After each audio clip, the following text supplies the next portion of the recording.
아까 제가 말씀드린 대로 하나됨의 부르심을 힘써 지키자. 이 말씀을 에베소서 4장에서 함께 보기 원하는데요. 우리 함께 그 간추려진 본문 에베소서 4장의 1절에서 32절까지 간추려진 본문을 저와 여러분이 함께 교독하시겠습니다. 제가 먼저 1절, 여러분이 2절을 읽겠습니다.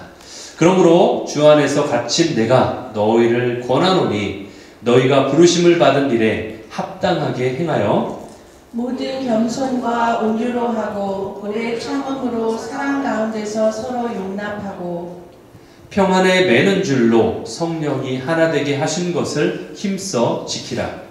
몸이 하나요 성령도 한 분이시니 이와 같이 너희가 부르심의 한 소망 안에서 부르심을 받았느니라. 마귀에게 틈을 주지 말라. 너희 입에서 어떠한 더러운 말도 나오지 아니하게 하고 오직 덕을 세우는 데 필요한 좋은 것만을 말하여 듣는 자들에게 은혜를 끼치게 하라. 하나님의 성령을 근심하게 하지 말라. 그 안에서 너희가 구원의 날까지 인치심을 받았느니라.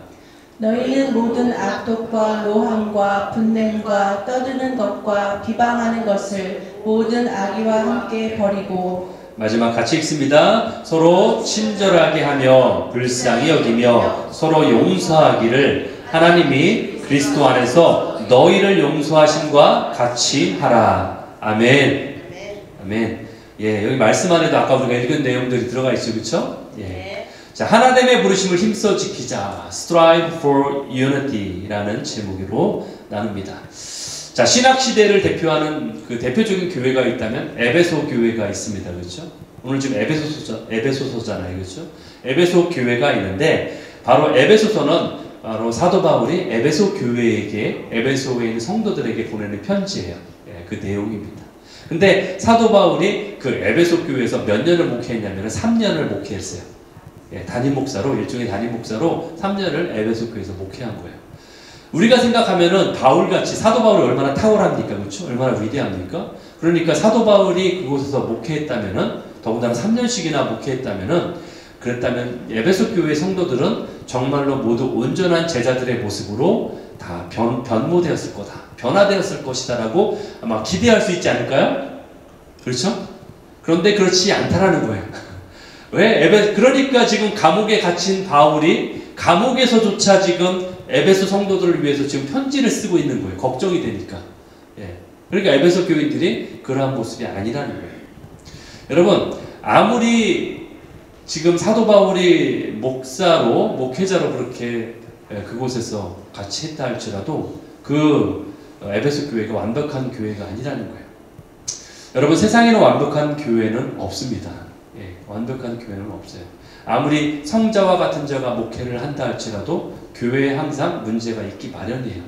여러분 생각해 보세요. 심지어 예수님조차도 예수님이 키웠던 제자들에게 문제가 있었지 않습니까? 그렇죠? 예. 그리고 이 땅에는 완벽한 교인도 없어요. 은혜가 떨어지면 누구나 연약한 모습을 드러낼 수밖에 없습니다. 예. 교회 생활 하다 보면 뭐 섭섭한 일, 또 때로는 상처받는 일, 또 때로는 이해하지 못할 일, 왜 저럴까? 내가 이해가 안 되는데 이런 일들이 일어날 수 있잖아요. 이럴 때 우리가 어떤 생각해요? 야, 정말 교회에 소망이 있는 걸까? 교회에 희망이 있나? 이런 회의감이 들지 않습니까? 예, 그게 교회예요, 사실은. 이런 회의감과 이런 어떤 현실의 부족함, 이런 것들을 극복하기 위해서 그럼 우리가 어떻게 해야 되는가? 예, 이런 질문이 우리에게 생긴다라는 거죠. 사도 바울이 이것에 대해서 답변을 하고 있어요. 오늘 에베소서 4장에서 이에 대한 지금 방금 든 이 회의감에 대해서 그럼 어떻게 해야 될까 우리가 여기에 대한 답변을 오늘 본문인 에베소서 4장에서 그 답변을 하고 있다는 거예요. 여러분 에베소서 전체는요 에베소서 전체의 가장 큰 주제가 뭐냐면은 하나님 안에서 통일되고 하나 되는 것이에요. 통일되고 하나 되는 것. 사도 바울은 오늘 말씀을 통해서 하나됨의 중요성을 지금 말하고 있어요. 1절을 먼저 볼까요? 그러므로 주 안에서 갇힌 내가, 지금 주 안에 지금 내가 갇혀있다고 하잖아요. 그렇죠? 감옥에 있는 내가 너희에게 권면하는데 어떻게 해라? 너희들이 부르심을 받은 일에 합당하게 행해라. 지금 그렇게 얘기하고 있어요. 너희들이 그 부르심을 받은 대로 합당하게 행해라. 현재 사도 바울은 감옥에 갇혀 있죠. 예, 감옥에 갇혀 있어요. 감옥에 있다는 게 좋은 일인가요? 사도 바울이 뭐 무슨 다른 사람의 엄청난 그 인정을 받아서 칭찬을 받아서 어떤 고위직에 올랐다는 게 아니에요. 지금 감옥에 있다라는 거예요. 죄수란 얘기예요. 그렇죠? 예, 죄수란 얘기는 굉장히 창피한 일이죠, 사실은. 예, 아주 상황이 좋지 않아요. 아주 괴로운 상황이에요. 그런데 그런 바울이 지금 오히려 감옥 밖에 있는 사람들을 걱정하고 있어요, 지금. 예, 자기는 지금 감옥 안에 있는데 나의 힘든 상황을 알아달라고 하소연해도 모자랄 판에 오히려 밖에 있는 사람들을 지금 걱정하고 있는 거예요. 예, 힘든 상황에 있는 사람이. 바울이 어떻게 죄인이 되었나요? 나쁜 짓을 저질렀나요? 강도짓을 했어요? 도둑질을 했어요? 아니면 무슨 살인을 저질렀나요? 아니죠. 바울이 행한 것은 복음을 전한 거예요. 복음을 전했기 때문에 죄인이 된 거예요. 예. 지금 그러한 상황 가운데 바울이 있는 거예요. 그렇다면 바울이 감옥에서조차 왜 이런 메시지를 권면을 해야 됐을까요? 에베소 교인들에게. 왜냐하면 그만큼 중요하기 때문에. 그만큼 중요한데 지켜지지 않기 때문에. 너무나 중요하기 때문에 자기가 그런 상황에 있음에도 불구하고 지금 오히려 감옥 밖에 있는 사람들을 권면하고 있는 거예요. 이것이 좀 중요하기 때문에. 여러분, 예수님도요, 십자가의 죽음을 앞두고서, 십자가의 죽음을 앞두고 하나님께 기도할 때 뭘 기도했는지 아세요? 아, 저들이 고통받지 않게 해주세요. 이러고 기도했나요? 우리 제자들이 나 없으면 힘들 텐데 고통받지 않게 해주세요. 이걸 기도했나요? 아니면 저들이 복음을 더 많이 전파하게 해주세요. 물론 그것도 하나에 해당하긴 하겠지만 그런 걸 기도하지 않았어요. 예수님이 기도한 건 십자가에 달리시기 전에 무엇을 기도했냐? 하나됨에 대해서 기도했어요. 하나됨. 저들이 하나 되게 해주세요. 이걸 기도했어요. 놀랍지 않습니까? 자, 요한복음 17장 21절 23절. 요한복음 17장은요 대제사장의 기도다라고 불리는 내용이에요. 요한복음 17장 전체가.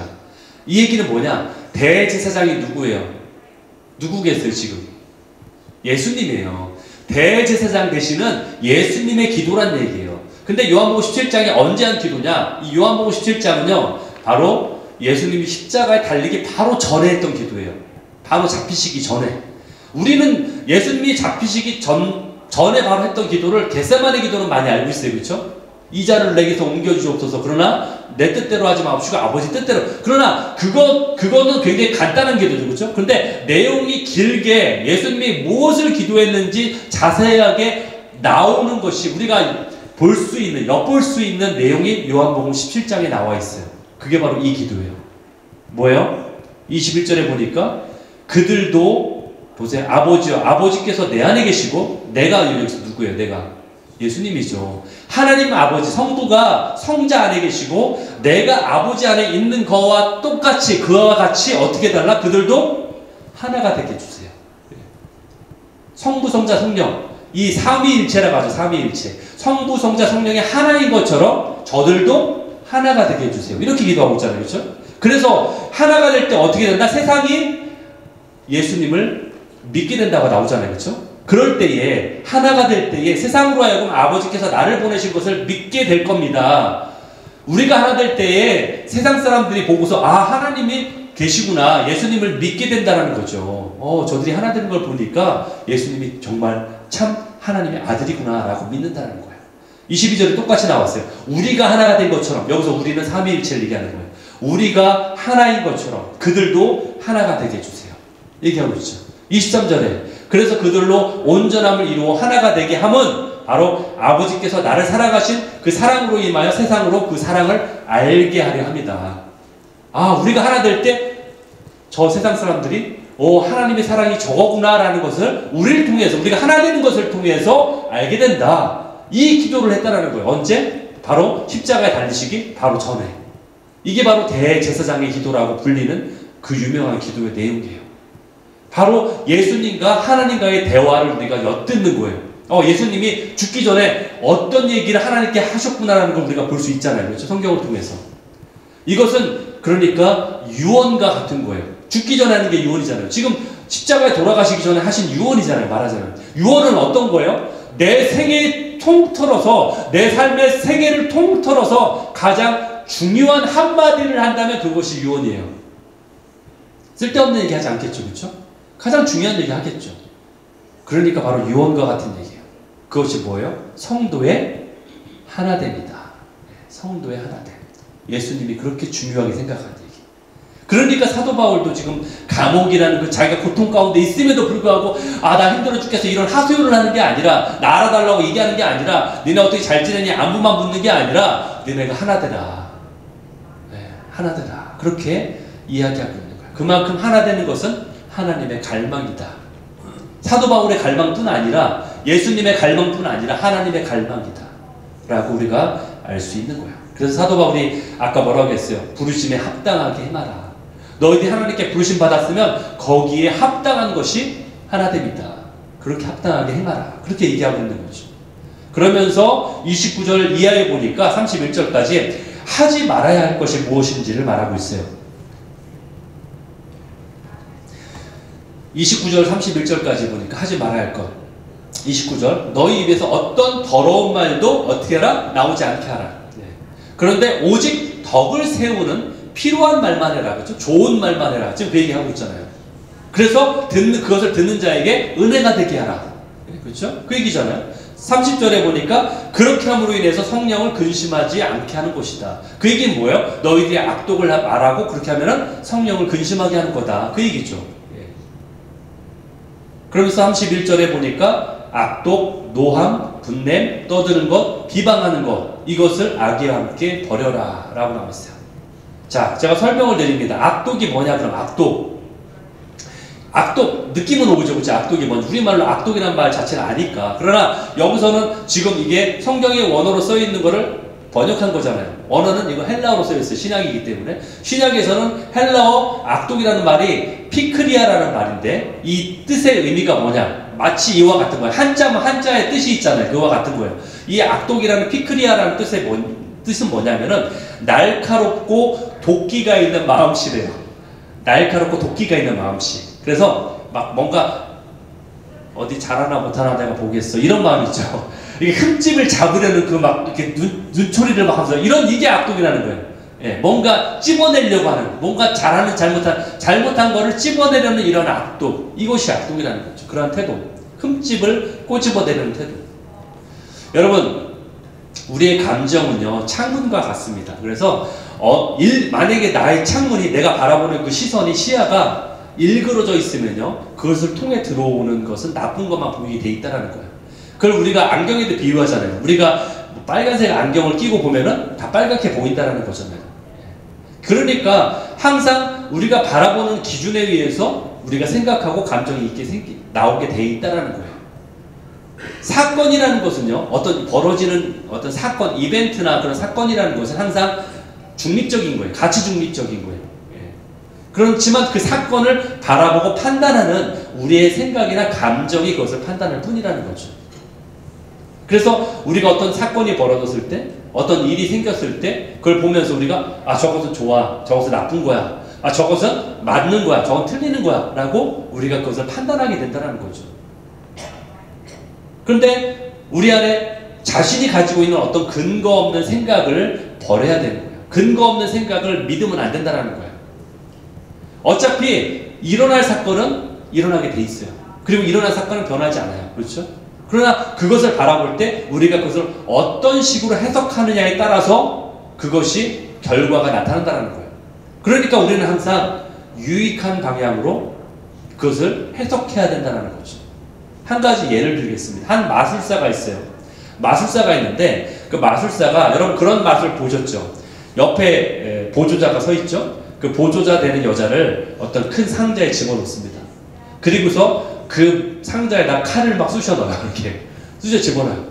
놀랍죠, 그렇죠? 그리고 나서 나중에는 막 윙 하고 도는 그러한 전자톱 있죠. 회전하는 전자톱으로 그걸 확 갈라버려요. 그러면 관객들이 어때? 놀라죠? 다 놀라요. 아니 몸을 저렇게 절단해버리네. 그러니까 다 충격에 빠집니다. 너무 놀라가지고. 하지만 이제 마술사가 그 시전을 한번 마술을 보여준 후에 자, 이 마술이 어떻게 되는 건지, 어떤 속임수를 가지고 있는 건지 보여주는 거예요. 다 설명해 주는 거예요. 자, 이렇게 들어갔을 때 몸이 이렇게 구겨지고 내가 칼을 찔러도 괜찮습니다라는 것을 보여줍니다. 그러면 그 사실을 알게 되죠, 우리가. 그렇죠? 그 다음에 다시 한번 또 보여주는 거예요. 마술하듯이 보여주고. 그러면 우리가 동요하겠습니까? 동요하지 않죠. 왜? 우리 그 사실이 정확히 가짜라는 것을 우리가 알기 때문에 우리의 생각과 마음이 그것을 판단할 때에 그 생각이 어떤 건지를 알기 때문에 우리 감정이 동요하지 않게 되는 거예요. 이와 같다라는 거예요. 우리가 정말 어떤 사실을 바라봤을 때에 우리의 생각을 어떻게 다지느냐에 따라서 결정하느냐에 따라서 우리가 거기에 동요되느냐 동요되지 않냐라는 결판이 날 수 있다는 거예요. 그렇기 때문에 우리가 어떤 걸 잘 지켜야 되는가, 우리의 마음과 생각을 지키는 것이 그래서 중요하다는 거예요. 거기에 따라서 우리가 휘둘릴 수 있기 때문에. 잠언 4장 23절에는 그래서 이런 말씀이 있잖아요. 너희가 지킬 수 있는 것 중에 가장 중요한 무엇을 지켜라? 너희 마음 생각을 지켜야 된다. 왜? 그것이 바로 생명의 근원이기 때문에. 여러분, 어떻게 보면 마음과 생각은 별거 아니라고 생각할 수 있어요. 왜? 우리는 오히려 우리가 하는 행동이 더 중요하다고 생각할 수 있죠. 그러나 마음과 생각이 더 중요하다는 거예요. 그것이 더 중요한 거예요, 사실은. 우리의 모든 것을 결정하는 거예요. 생명의 근원이 거기에 있어요. 그 다음에 뭐예요? 두 번째로 31절에 보니까 노함과 분냄이라고 나오죠. 노함과 분냄. 그러면 노하는 거하고 분내는 거하고 뭐가 달라요? 비슷해 보이죠? 다 화내는 것 같은데 그 화내는 거 뭐가 차이가 있을까? 이거에 또 차이가 있어요. 헬라어로 보니까 노함이라는 그 헬라어 디모스라가 부르는데, 디모스라는 헬라어는 어떤 감정이냐? 순간적인 감정으로 격분하는 걸 말해요. 순간적으로 격분하는 거. 말하자면 쉽게 말해서 욱하는 거 있죠. 그게 바로 이거예요. 욱하는 거. 순간적으로 갑자기 확 화내는 거. 그게 노함이에요. 그럼 분냄은 뭐냐?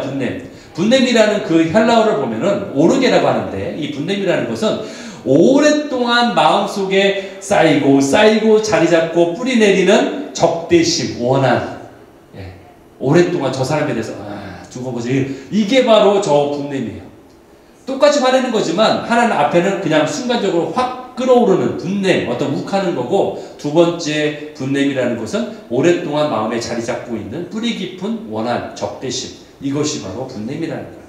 그것이 순간적인 것이든 아니면 오래된 것이든 간에 이것을 어떻게 된다? 어떻게 된다? 버려야 된다. 이것을 버려야 된다. 지금 그런 걸 얘기하고 있잖아요. 지금 이것을 버려야 된다. 사도 바울이 말하고 있는 거예요. 너희 안에 욱하는 성질이 있던, 아니면 네 안에 어떤 사람에 대해서 원한을 막 오랫동안 갖고 있는 것이든 이걸 버려야 된다. 지금 그걸 얘기하고 있는 거예요. 이걸 간직하는 얘기가 아니에요. 제가 이걸 설명하는 이유는 이걸 버려야 된다. 좋다는 게 아닙니다. 그 다음에 뭐라고 나와 있어요? 떠드는 것 나오죠. 떠드는 것. 야, 그러면 말 많은 사람은 이거 하지 말아야 된다는 그 뜻인가? 여기서 말할 떠드는 것에 번역이 잘못되어 있는데, 사실은 이게 뭐냐?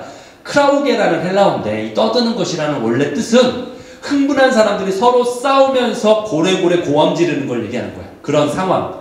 예. 서로 내가 잘나는데 네가 잘 화나가지고 막 서로를 향해서 막 그냥 큰 소리 치는 거 있죠. 이게 바로 떠드는 거예요.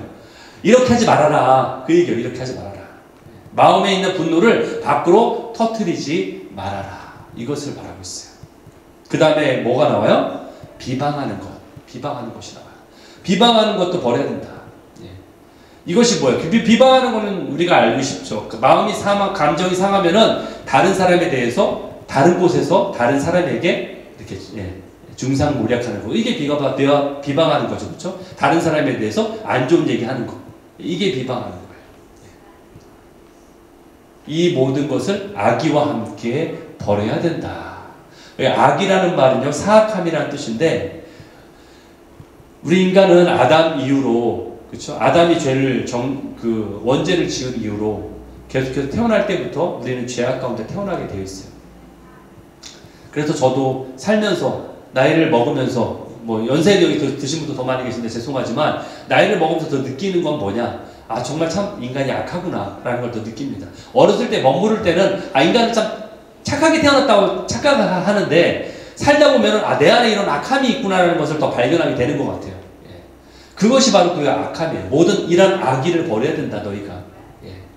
그래서 우리의 감정이라는 것이 나에게 이로우면은 긍정적으로 생각하잖아요, 우리가. 그래서 내로남불이라는 말이 이렇게 생긴 게 아닙니까? 나에게 이로우면은 그걸 긍정적으로 생각하고, 아무리 나쁜 거라도 그것이 나에게 이로운 식이면은, 그래, 그럴 수 있어 라고 생각하잖아요. 그러나 나에게 해로우면은 부정적으로 내가 해석하잖아요. 그렇죠?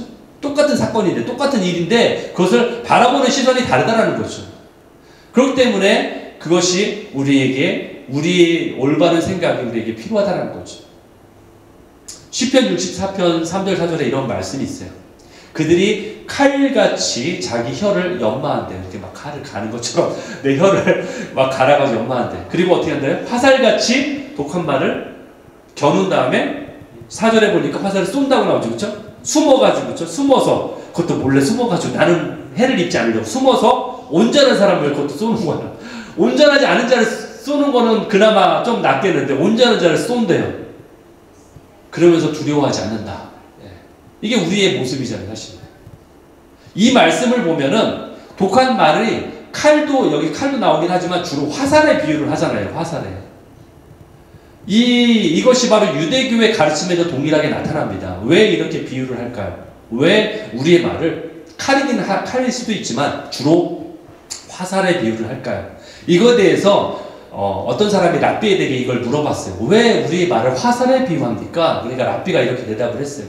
누가 제 친구를 죽이려고 칼을 뽑았다고 칩시다. 그래서 그 칼을 들고서 그 친구를 죽이려고 갔는데 그 사람이 그 칼을 든 사람 앞에서 잘못했다고 비는 거예요. 용서를 구하는 거예요. 내가 너에게 잘못했으면 내가 잘못했어. 용서를 내가 구할게. 그러니까 그 칼을 든 사람이 화가 누그러져가지고 뽑았던 칼을 다시 칼집에 도로 집어넣을 수 있는 기회가 있다는 거예요. 그런데 화살은요, 마음에 결정해서 저 나쁜 놈하고 이미 결정하고 팍 쏴버리면 잘못 쐈네? 내가 쏠려고 했던 게 아닌데 나는 화만 났는데 어째가 나 손을 놔버렸네? 돌이킬 수 없다는 거예요. 바로 후회해도 다시 돌이킬 수 없기 때문에 우리의 말은 화살과 같다. 더 위험하다. 그렇게 그래서 화살에 비유한다라는 거예요. 어느 마을에 한 청년이 그 마을 사람들에게 그 마을에 있는 랍비를 중상모략하고 다녔어요. 랍비는 이러이러 나빠. 그래서 근데 사실 좋게 보이지? 그러나 이 사람 나쁜 사람이야. 뭐 이게 중상모략했어요.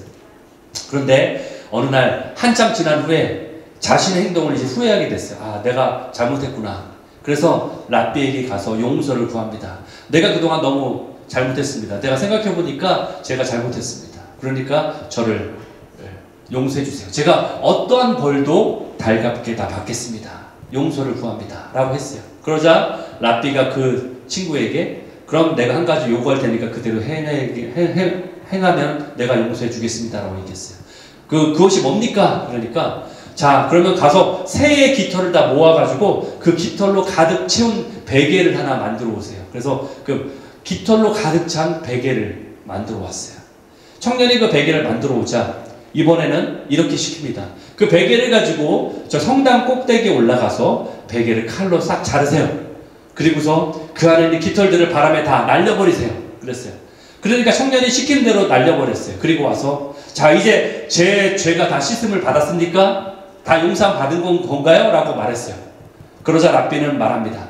마지막으로 할 일이 딱 하나 남아있네. 자네가 할 일, 그것은 뭐냐? 이제 가서 자네가 날렸던 그 깃털들을 다 주워오게. 그러니까 그 청년이 뭐라고 얘기했을까요? 그건 불가능합니다. 이미 바람에다 그 깃털들이 날아가 버렸는데 그걸 다 어떻게 다가 주워올 수 있습니까? 그러자 랍비가 뭐라고 얘기해요? 바로 그것이라네. 자네가 퍼뜨린 말은 다시 주워 담을 수가 없네. 그것은 다시 회복할 수가 없어.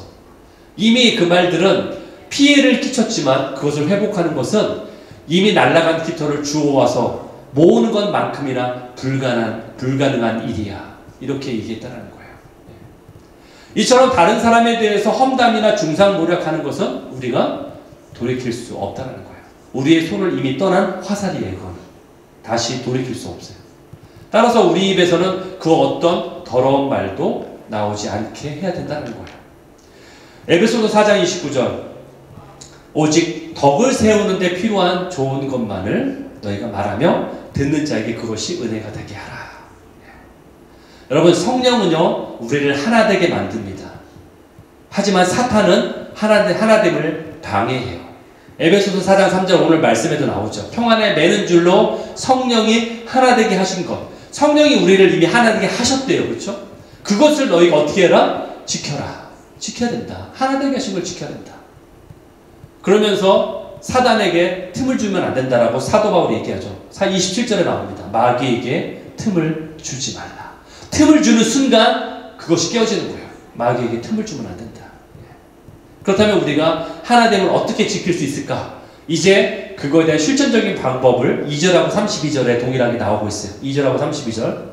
모든 겸손과 온유로 하고 오래 참음으로 사랑 가운데 서로 용납하라. 32절에 보니까 서로 친절하게 하며 불쌍히 여기고 서로 용서하기를 예수님이 나를 용서한 거와 똑같이 너희도 용서해라.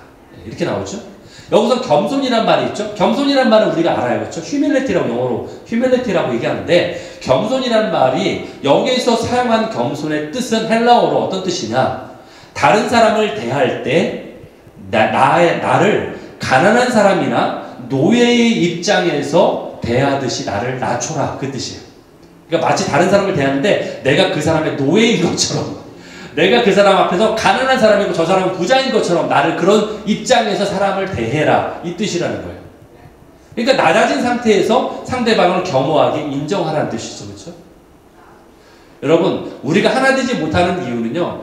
내가 교만하기 때문에 그래요. 무슨 얘기냐? 저 사람이 나보다 더 이 말은 우리말로 좀 어려운데 낫다라고 생각해요. 낫다라고 생각해요. 예, 듣기는 똑같이 그렇죠? 저 사람이 나보다 더 낫다라고 생각합니까? 낫다라고 생각합니까? 예, 그렇죠? 예, 낫다라고 생각하니까 하나 되기 쉽지 않은 거예요. 저 사람은 나보다 못해. 이렇게 생각하니까 하나 되는 게 쉽지 않은 거예요. 그러니까 내가 가진 기준이 있는데 저 사람은 내 기준에 미달하는 거야. 뭐 어떤 말하는 모양이라든지 내가 생각하는 어떤 교양의 기준이라든지 내가 생각하는 어떤 어떤 지적인 수준이라든지 내가 생각하는 어떤 그것이 무엇이든 간에 그 기준에 미달한다고 생각하니까 하나 되기 쉽지 않은 거예요. 그렇죠? 그러니까 나보다 못하네 저 사람. 이러니까 그래서 우리에게는 겸손이 필요한 거예요. 내가 그 사람보다 못한 사람이야. 그래야지만이 하나 될 수 있다는 거예요. 우리가 하나님의 기준으로 우리 자신을 바라볼 줄 알아야 돼요. 하나님의 기준으로. 하나님의 기준으로 다른 사람을 바라볼 줄 알아야 돼요. 하나님에게 힘든 성도를 보면서 도대체 왜 저래? 이렇게 말하는 것이 아니라 하나님 앞에 나도 그랬어. 나도 그래. 이렇게 인정한다는 거죠.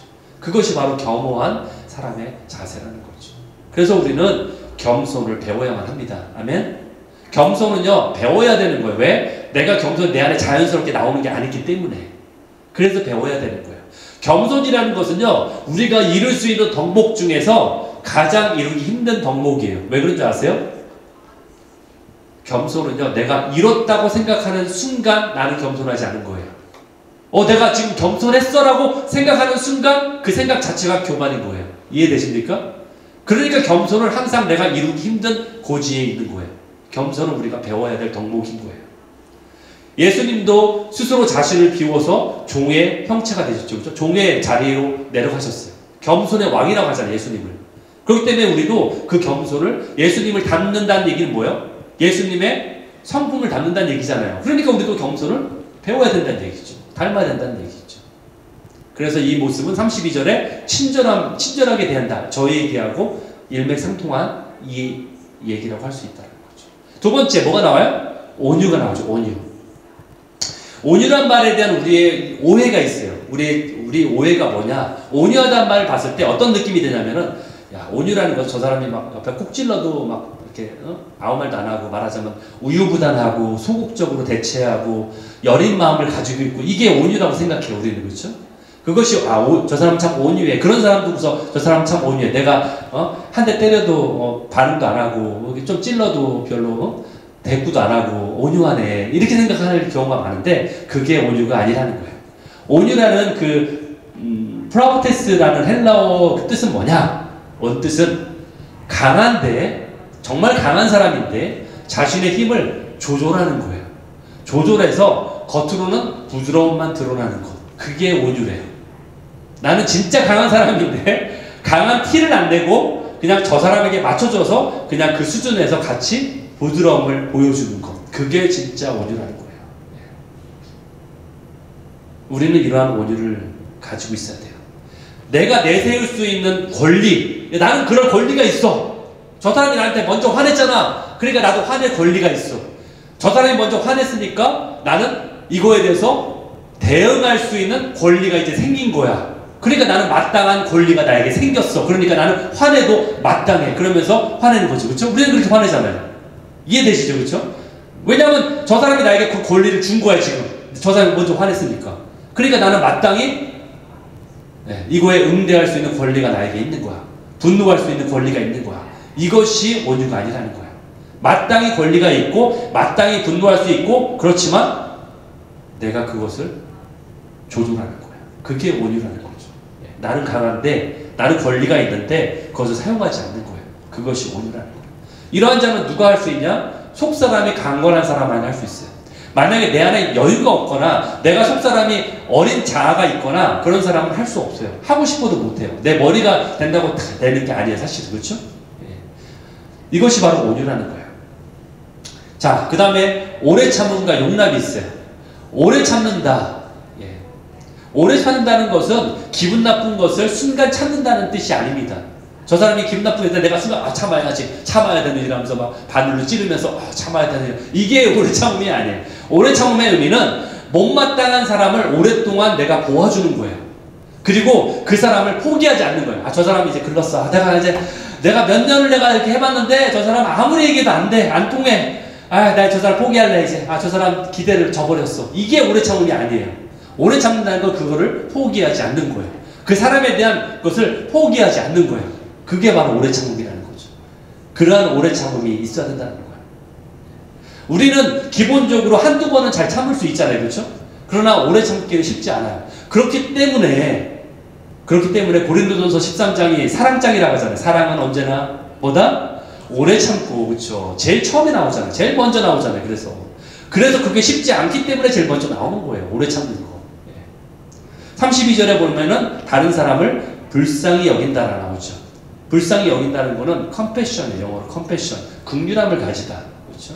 다른 사람에 대해서 포기하지 않듯이 다른 사람에게 대해서 긍휼의 마음을 우리가 갖는 거. 이게 바로 여러분 사랑이라는 것은 다른 사람에게 선물을 주고 뭘 잘해주고 이것만이 사랑이 아니에요. 이해되십니까? 내가 뭔가 그 사람에게 뭔가를 주고 먹을 거 사주고 뭔가를 주고 이런 것만이 사랑이 아니라는 거예요. 그 사람이 하는 거를 참아주는 것도 사랑인 거예요. 그래서 사랑은 오래 참는다. 그 사람에 대해 긍휼을 가진다. 이것이 사랑이라는 거죠. 그래서 이 사랑 가운데 서로 용납한다는 것은 용서하고 동일하다고 볼 수 있어요. 여러분 우리가 다른 사람을 용서할 수 없는 이유는요. 우리가 받은 용서의 크기를 우리가 깨닫지 못하기 때문에 그래요. 자, 이 말을 잘 생각해 보세요. 우리가 다른 사람을 용서할 수 없는 것은 내가 받은 용서의 크기를 깨닫지 못하기 때문이다. 이거를 알려주기 위해서 예수님이 비유를 드셨죠. 어떤 비유를 들었어요? 예화를 들었잖아요. 어떤 왕이 있는데 그 왕한테 100만 달란트, 10만 달란트죠. 만 달란트. 잘못 얘기했는데 만 달란트를 빚진 사람이 있었어요. 그렇죠? 만 달란트를 빚진 사람이 그 왕이 있는데 근데 그걸 갚으라고 잡아오죠. 왜 안 갚냐? 네가 만약에 못 갚으면은 네가 가지고 있는 전 재산과 너의 아내와 자녀까지도 팔아가지고 그것을 내가 충당하겠다.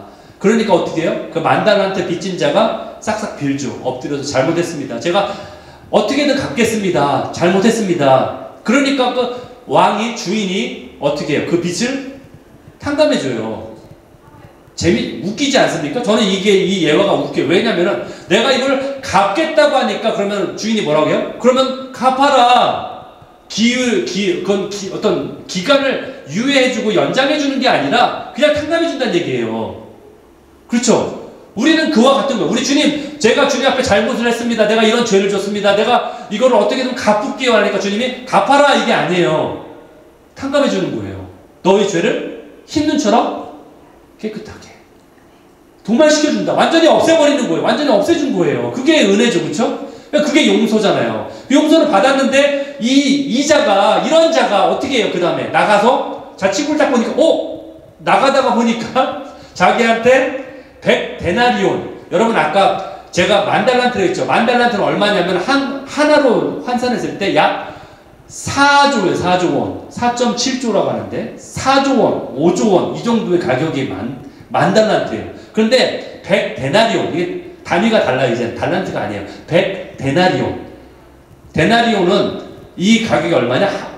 일반 노동자의 하루 품삯이 데나리온이에요. 100단위로 100일 정도 일하면 벌 수 있는 돈이에요. 그것을 빚진 동료에게 빚을 갚으라고 독촉하다가 안 갚으니까 그를 어떻게 해요? 감옥에 가둬버리잖아요. 그러니까 자기는 용서함을 그렇게 엄청난 용서함을 받았는데 자기의 용서함을 모르니까, 깨닫지 못하니까 자기는 용서를 안 하는 거죠.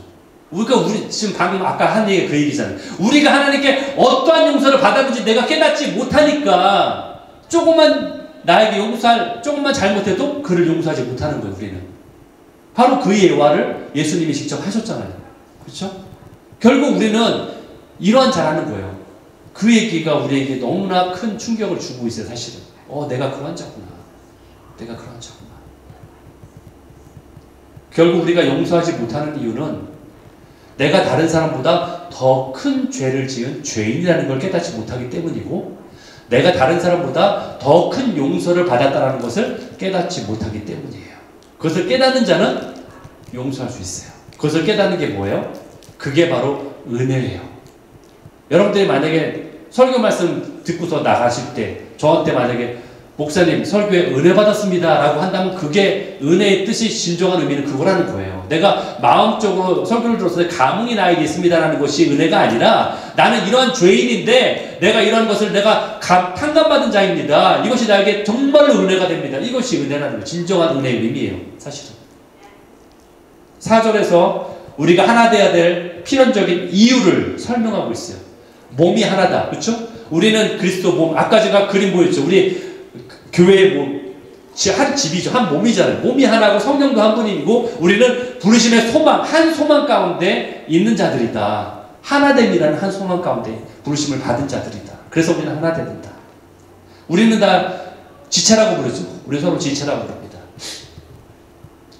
우리는 그러한 부르심을 입은 자들이에요.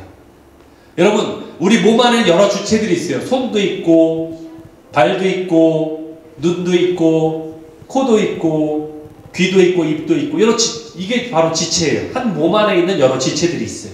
또는 보이지 않는 속 안에 있는 장기들도 있죠. 또 안에 있는 수많은 세포도 있고, 신경도 있고, 그렇죠? 여러 가지 조직들이 있잖아요. 이것들이 모여서 하나의 몸을 이루는 거예요. 바디를 이루는 거예요. 로마서 12장 4절 5절. 우리가 한 몸에 많은 지체들을 가졌으니, 그렇죠? 많은 지체들이 내 안에 있으니. 모든 지체가 같은 기능을 가진 것이 아니다. 손은 손에 할 일이 있고, 발은 발이 할 일이 있고, 눈은 눈이 할 일이 있잖아요. 이와 같이 5절에 이와 같이 우리 많은 사람들도 그리스도라는 한 몸 안에서, 그렇죠? 그리스도를 머리로 하는 한 몸 안에서 서로 지체가 되었다. 다 지체다. 얘기하고 있잖아요. 그렇기 때문에 모두가 다 눈이 되니까 눈이 멋있어 보여. 눈이 다 모든 걸 다 볼 수 있어. 나도 눈 되고 싶어. 그러니까 손이 갑자기 난 눈이 될래. 그렇게 할 수 있는 게 아니잖아요. 지금 고린도전서 12장 17절 19절에 그 말이 나오잖아요. 만일 온몸이 눈이면 듣는 곳은 어디서 듣냐. 예. 온몸이 듣는 귀가 된다고 한다면 냄새는 누가 맡냐. 그렇죠? 얘기하고 있잖아요. 그러나 하나님이 원하시는 대로 지체를 각 파트별로 뒀다. 그렇죠? 각 몸에 뒀다. 그러면은 한 지체, 한 몸이 아니겠느냐. 이것을 우리에게 말하고 있다는 거죠. 그렇기 때문에 몸은 서로가 제 기능을 발휘해야지 건강한 거잖아요. 여러분들도 발이 아프면은 그것 때문에 보세요. 한쪽 발을 만약에 다치면은 이 발 때문에 이쪽 발도 약해지는 거 아세요? 예. 이쪽 발을 계속 쓰면 또 약해지는 거예요. 그게 서로가 하나가 약해지면 하나가 또 약해지는 겁니다. 그렇다는 얘기는 뭐예요? 우리가 건강하다는 얘기는 모든 지체가 각자의 기능을 잘 발휘한다는 거죠. 그게 건강하다는 얘기예요. 서로 상보상조하게 돼 있어요. 배가 고프다고 머리에서 신호를 보내면 눈이 음식물을 찾겠죠. 어디 있는지 눈이 찾겠죠. 그러면 코가 음식물을 보고서 상했는지 안 상했는지 냄새를 맡겠죠. 맛있는지 맛이 없는지. 그러면 손으로 그 음식을 집어 먹겠죠. 그럼 입이 그걸 씹어주겠죠. 그렇죠? 그것이 바로 서로가 상호작용하는 거 아닙니까? 서로 도와주는 거 아닌가요? 이렇게 서로 도와야 된다는 거예요. 고린도전서 12장 24절 26절 이렇게 부족한 지체에게 귀중함을 더하사 서로에게 도와준다는 거죠. 여러 지체가 서로 같이 돌보게 한다. 서로 도와줘야 된다 라고 말하고 있죠. 26절 만일 한 지체가 고통을 받으면 다른 지체가 고통을 받는 게 당연한 게 아니냐. 이솝 우화에 이런 이야기가 나와요. 손과 발이 이 안에는 위죠. 위를 쉬게 하는 거예요. 자, 저 위를 보니까 가만히 앉아 받아먹기만 하네. 우리는 열심히 일도 하고 발로 걷기도 하고 힘들어 죽겠는데 어떤 땀도 나고 더러워지기도 하고 힘든 일만 우리는 힘든 일만 우리가 시키고 저는 받아먹기만 하네. 자, 이제부터 우리는 꼴불견이니까 자, 일을 하지 않겠어. 받아먹지 않겠어. 자, 먹을 거 아무것도 주지 마. 위한테 주지 마. 그렇게 결심한 거예요. 그러니까 이제 굶어 죽는 거죠. 굶주리는 거죠. 위가 굶으니까 어떻게 돼? 위만 약해지는 게 아니죠. 손하고 발도 똑같이 약해지죠. 이게 바로 우리 몸의 원리라는 거잖아요. 이게 이솝 우화에만 나오는 이야기일까요? 실제 우리 몸이 그렇잖아요. 실제 우리 몸이 그래요. 그리고 이 각 지체는 어디에 순종해야 돼요? 어디에 순종해야 돼요? 머리에 순종해야 되죠. 머리가 시키는 일을 따라 해야 되죠. 그렇죠? 요한복음 15장 4절 너희가 내 안에 거하라 나도 너희 안에 거하리라. 가지가 포도나무에 붙어있지 않으면 여기 가지하고 포도나무라고 표현했는데 이거를 제가 가로치고 지체라고 했죠. 각 지체들이 몸에 붙어있지 않으면 소용이 없죠. 그렇죠? 열매를 맺을 수 없어요. 각 지체들은 몸에 당연히 붙어있어야 되는 거예요. 각 지체들이. 그 얘기는 뭐예요? 하나님이 명령한 대로 지켜야 된다. 머리가 명령한 대로 따라야 된다. 너희가 내 안에 거해야 된다. 순복해야 되는 거죠. 하나님이 명령하시는 것을 우리가 순복해야 되는 거예요.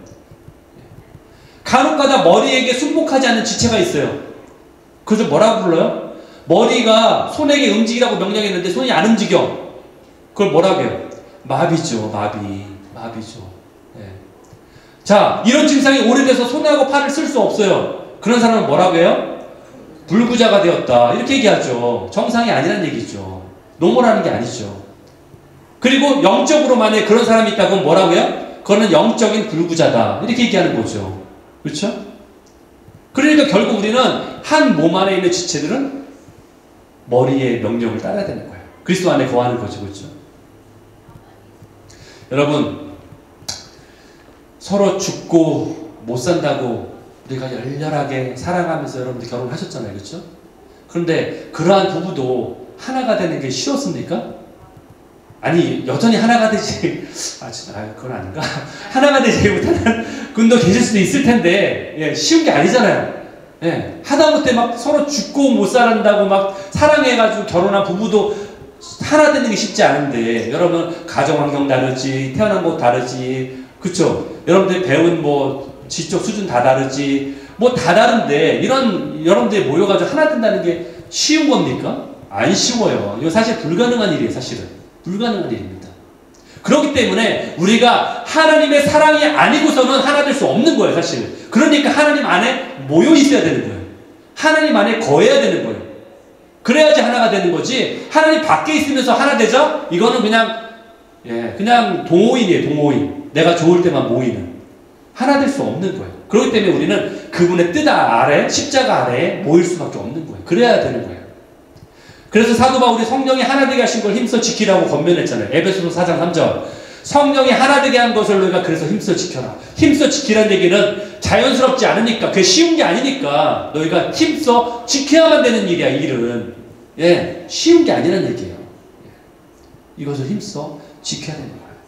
우리가 겸손과 온유함으로, 그리고 오래 참음과 용납과 사랑함으로 이 일을 힘써 지킬 때, 성령의 뜻에 따라서 우리가 힘써 지키기를 노력할 때 이 일이 가능한 것을 믿습니다. 우리가 하나 되는 데는 꼭 필요한 것이 성령의 능력이에요. 성령님 안에 거해서 그분 안에 거할 때 이것이 가능하다는 거예요. 여러분, 우리는 한 몸 안에 있는 지체입니다. 우리 몸이 병들어서 한 부분이 아프면 몸 전체가 아픈 거예요. 우리가 다 아픈 거예요.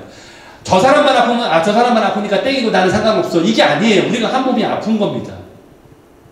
그러므로 우리는 서로를 돌아보아야 되는 거예요. 우리는 하나가 되어야 되는 거예요. 이거는 목사인 저희 뜻이 아니라 예수 그리스도의 기도의 내용이었어요. 사도 바울의 간절한 권면이었어요.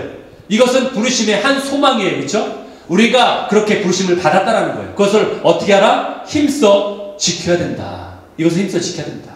그래서 오늘 올 한 해 우리의 표어를 이렇게 정한 거예요. 하나됨의 부르심.